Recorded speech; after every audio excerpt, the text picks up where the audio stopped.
Hello, cooking enthusiasts. This week's video is going to be a more original panettone recipe, and I'm pretty happy with how this turned out. If you are familiar with any of my other baking projects, you know I have to involve a little bit of freshly milled flour. In this case, it is triticale, which is a form of light rye flour, and a little bit of Khorasan, which is an ancient wheat varietal.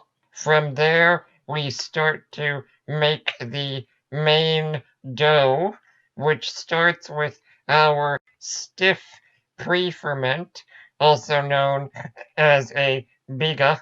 As usual with these more complicated recipes, I will have the written version linked in the video description. I created this stiff biga over a 2-day process.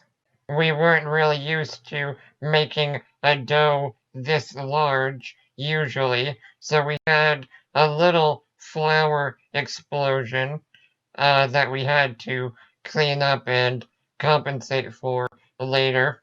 Once that was figured out, it's just about adding the rest of the liquid in the form of some more milk and eggs. From what I can tell, most, if not all, panettone recipes seem to use exclusively egg yolks for their egg portion. Because this is a larger experimental batch for me, I didn't want to be as wasteful in case I couldn't find a use for the egg whites. So there are quite a few egg yolks in this, but also some whole eggs. Now for probably the most unique aspect of this recipe. A panettone is an enriched bread in the same family as brioche, and normally that involves incorporating solid butter once you have your main dough and good gluten development. Something I have been experimenting with in the realm of brioche is diverting some of the eggs from the recipe and using them with a double boiler to create a liquid emulsion of the butter and other fats. My hope is that this would let you incorporate the fat quickly and more easily into the dough, and in this case allows us to use a non-standard fat source like chocolate.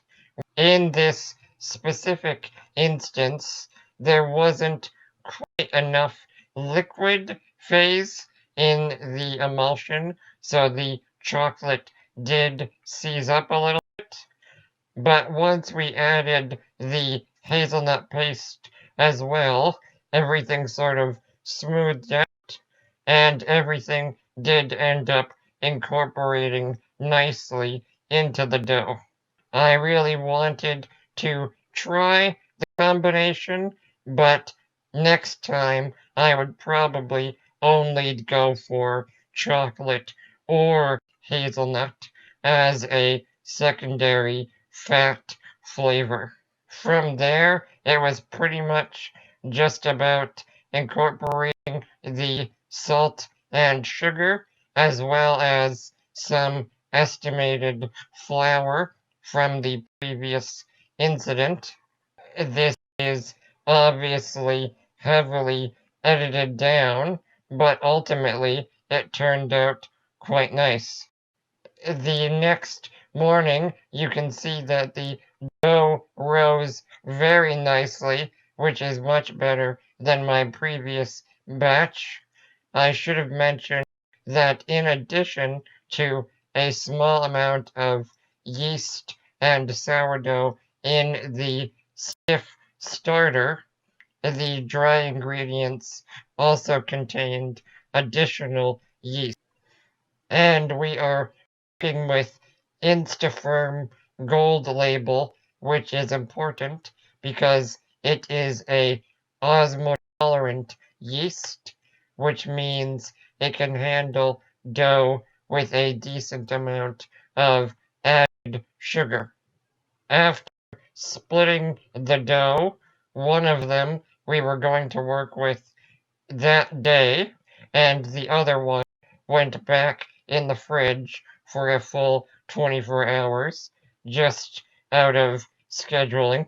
For the first panettone using this dough, we went with pretty classical mix-ins, chunks of dark chocolate and chopped up hazelnuts to mirror the flavors directly incorporated in the dough,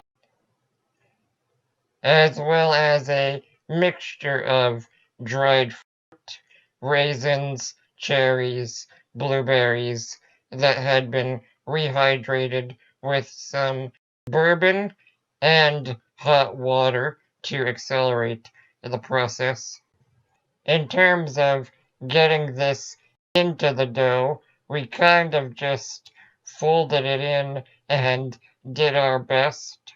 For the written recipe, I'm only going to give a range of measurements for the total amount of mix-ins because it's really up to personal preference and how much looks like it makes sense. Once it was in the paper mold, we let it proof for quite a while, but I was getting impatient, so we probably should have left it a little bit longer. From there, we experimented with scoring the top and giving it a little bit of a egg white and milk wash to create a bit of glossiness. And we are baking this in my ANOVA oven. I tried 175 Celsius, which is 350 Fahrenheit, and I'm using 100% steam. After 15 minutes at that temperature, things were reduced to 140 Celsius, and I kept on 20% steam. From there, it took pretty much exactly 45 minutes to reach a good internal temperature of around 85, and then we did the scary task of flipping it upside down and hanging it. Fortunately, we had a mechanical lift used to get me into my wheelchair, which makes an excellent hanging rack for panettone. We cut it open the next day, and overall, it was definitely better than my first panettone. The structure and crumb is still more like a slightly dense cake rather than a nice yeasted product. Part of that is my impatience and inexperience, but it is also due to the freshly milled flour, which again does include a type of rye. The day after that, same, but different. This time I was going with a much more fun list of mix-ins, Smarties, crumbled up Oreos, and crumbled up pretzels. Also improved our technique, flattening out, incorporating some of the mix-ins, folding that, and then repeating to get a slightly more even distribution of the solids. We also started it earlier in the day, so I was more patient to let it really properly proof.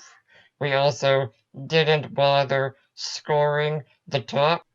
The initial bake was at 180 Celsius. This time, still 100% steam, 15 minutes, and then down to 140, 20% steam.